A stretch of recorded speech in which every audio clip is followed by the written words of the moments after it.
Good morning, dear students, and welcome to Vista's learning and online educational platform. My name is Denzil, your physics tutor for class 11. So let's get started with today's session. Our discussion for today will be based on equation of motion. This is a session 5 of the chapter Motion in a Straight Line. Now, if you recollect, in the previous few chapters, we discussed some of the physical quantities such as distance, displacement, speed, velocity, and acceleration.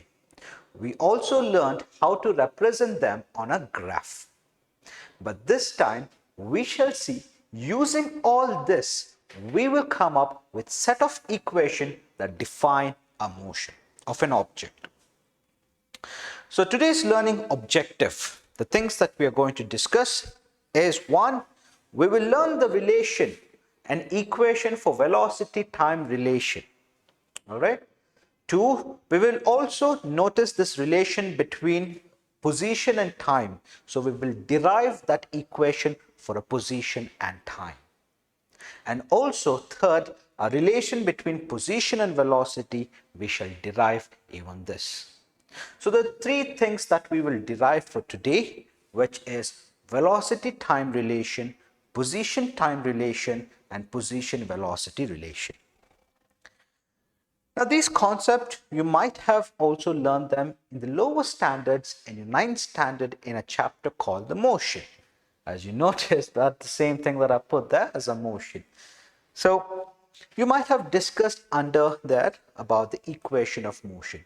These will be the same set of equation that we will discuss. All right. So it will be a quick recap for you from your 9th standard. So let's get started. We'll derive our first equation of motion, which is this equation based on what relation? Velocity time relation. So how do we derive this velocity time relation? We derive it by taking into account the definition of acceleration. Acceleration is defined as a rate of change in velocity. So let me select pen with color red. So acceleration, which is defined by a vector, which is equals to rate of change of velocity. So let's say the final velocity of an object is Vf and the initial velocity of the object is Vi. So the rate of change of velocity divided by a given time t. Now by equating this, putting this in a right format, you get a vector t, which is equals to, these are vector quantities as well, Vf vector minus Vi vector.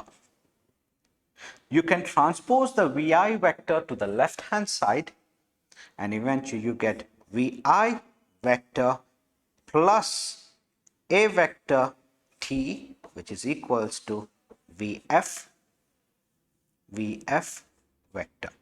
This is our first equation of motion, or simply you might have learnt it in your lower standards as V is equals to U plus AT, where V is your final velocity, U is the initial velocity, A is the acceleration, and T is the time. The same thing here, but we are defining by a vector.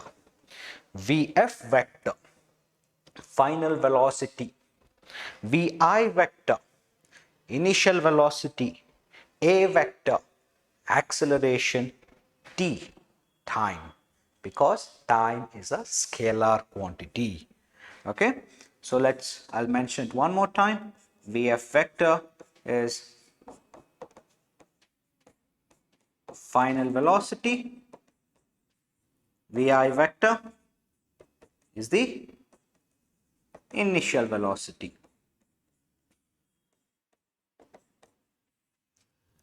Acceleration A, you have no problem in understanding, so I'll leave it at that. So this will be our first equation of motion, which is a velocity time relation. All right. Now moving on to the second one, which is an equation for position-time relation. So now we need to derive for a position-time relation. How do we derive this? For this, we consider a graph. As you notice, there's already a graph paper. We draw two reference axes, namely your x-axis and y-axis. The type of graph we will use here is a velocity time graph or a VT graph.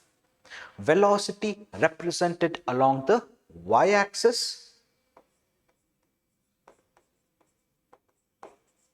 whose units are in meter per second. Time represented along the x-axis, whose SI unit is seconds. Let's consider an object which is displacing from a certain initial velocity to a final velocity. So an object which changes its velocity over a given period of time. So for that, a line that is constructed in such a manner defines the change in velocity. So you notice there's a velocity that it changes from an initial to a final. This initial and final velocity, we shall represent it by given dotted lines, as you notice. So this particular velocity at this moment of time, let's represent it Vf, called the final velocity, initial velocity Vi, final time t, initial time is 0. Now, our objective here is to find the position-time relation. From this given graph, how will you identify position? Now, those of you who are still confused, we have discussed this in the previous lecture. You can follow by visiting us at www.we-learning.in. There you find those lectures. The earlier lecture, which is of session 4, we had discussed under the section for a given velocity time graph, area under the curve gives displacement. So if you want to identify position, then you have to identify what is the area under the curve. So how will you find the area under the curve? This is the curve, that's agreed. This is the curve. Area under the curve. You might say it's hard, sir, it's a trapezium. And I'm not well aware of a trapezium. The beauty of this is you have to break it into parts in such a way you can find the recognizable plane figures. The plane figures, when I cut this into two parts, is a triangle and a rectangle. See? Now you know how to find the area of a triangle? Yes, you do. Now you know how to find the area of a rectangle? Yes, you do. So let's proceed in finding the area of a triangle and the area of a rectangle together to find what is the displacement or the final position of the object.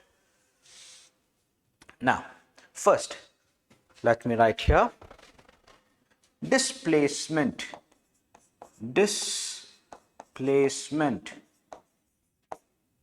Okay, we'll write as S, which is equals to area of triangle plus area of rectangle.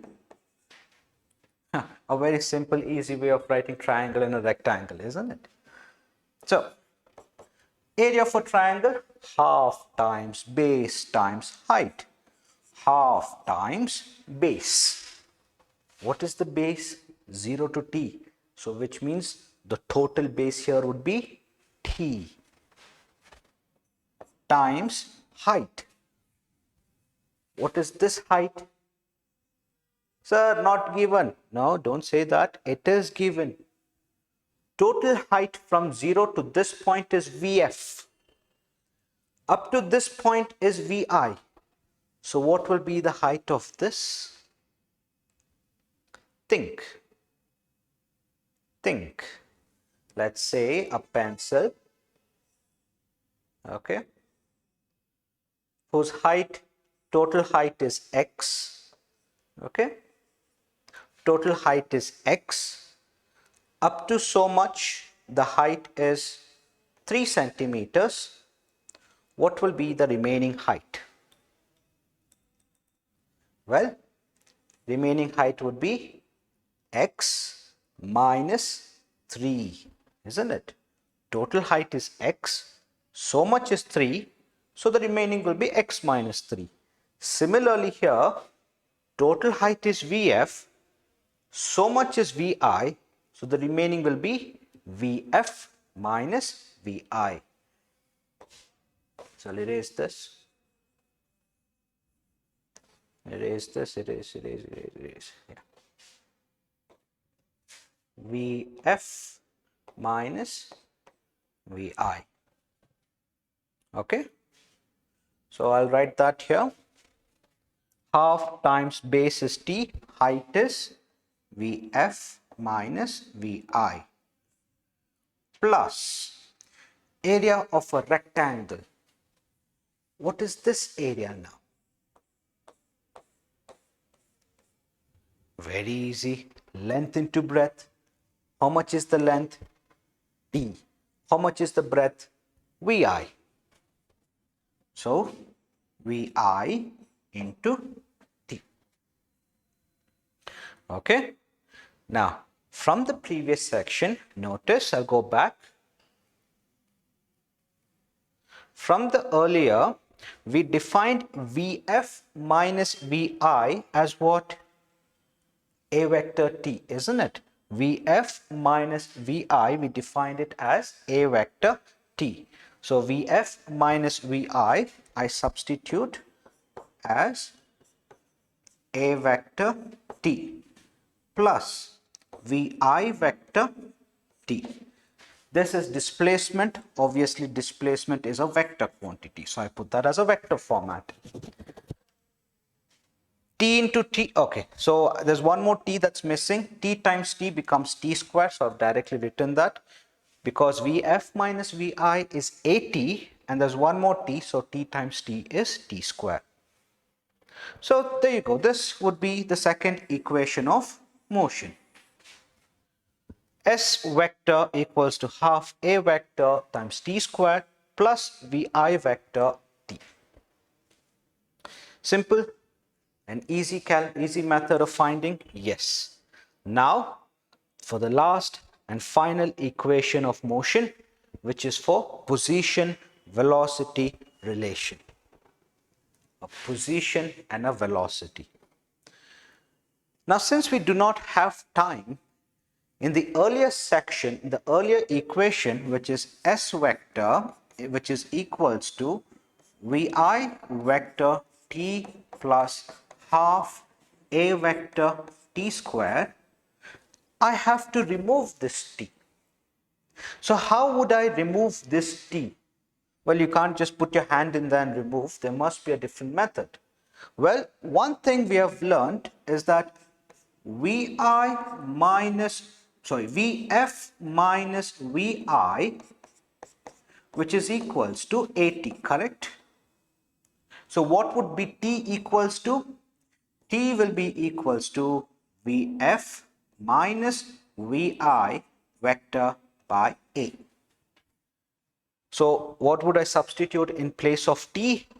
This. In place of t square?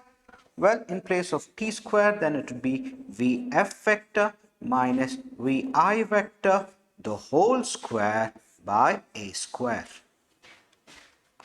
Vector square. Very important to use those vector notations. All right. So let's go ahead and substitute. So Vi vector times for t Vf vector minus Vi vector divided by A vector plus half times A vector, and then you have Vf vector minus Vi vector whole square by A square. So the only way that you can understand is by writing. So make sure that you're writing this And that is how you understand the following equation. Just by looking at it, it is not a very easy task. All right, it is not a very easy task. I'm not saying it's impossible. It could be done, but with enough practice. All right. So cancel the A and A, one of the A's get cancelled, right? This is S vector. So the common factor is A vector. So I'll send that A vector to the other side. Go A vector. A vector, S vector, which is equals to Vi. Now multiply the Vi. We could go ahead, multiply Vi vector, Vf vector minus Vi vector the whole square, or square, plus half is a common factor still. Then Vf, expand this, so you get Vf vector square plus 2 Vf vector, Vi vector minus, oh sorry, this is not plus, this is minus because it's minus. What am I doing? Yeah, minus, and then plus Vi vector square. So I'll erase that part. If you have mentioned, if you have written this, I'll erase this part now.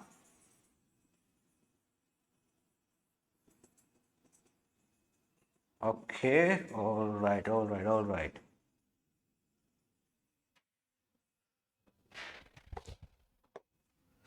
All right, so whole square. Next, what you do, multiply the half within. So go ahead and try to multiply that half. So I'm running out of space as well. So let's do our best. So I need your support here. Guys, all you have to do is make sure as you write along here that you continue, though I'm going to erase some of the initial parts. You must continue and don't scratch out the initial parts. Okay, so Vi times Vf vector minus Vi vector square plus half times Vf vector square minus 2 by 2 Vf. So what am I doing here is multiplying that 1 by 2 within the brackets. Okay, multiply the 1 by 2 within the brackets. Vi vector plus 1 by 2 Vi vector square. So initially it may look difficult. It may look difficult, too lengthy, but not to worry. Just keep practicing.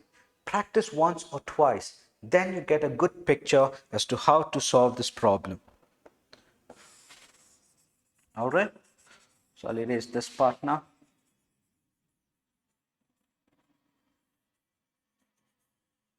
Okay. Done. Almost done. Almost done.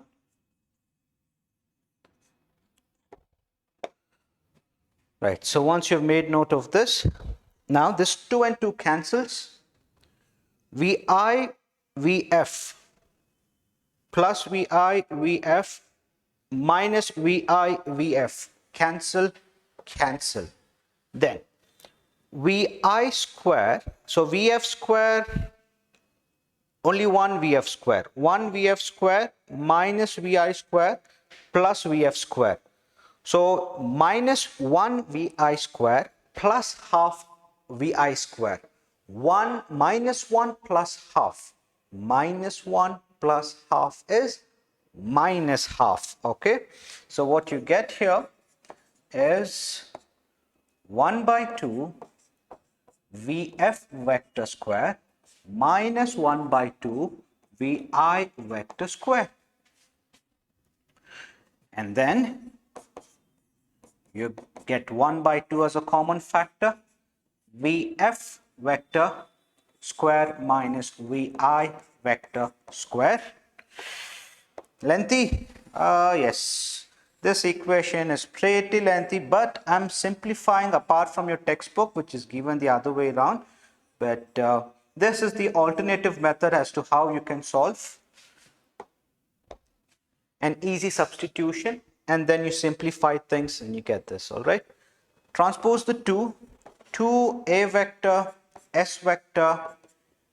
This bracket term is of the form, yes, a square minus b square. What is a square minus b square? A plus b into a minus b.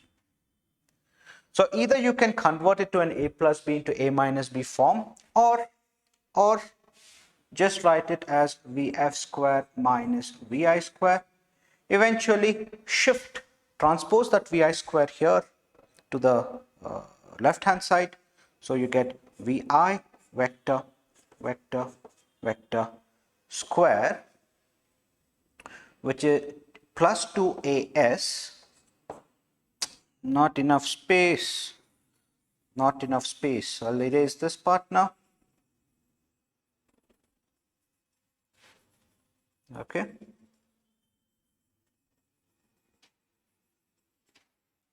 Right.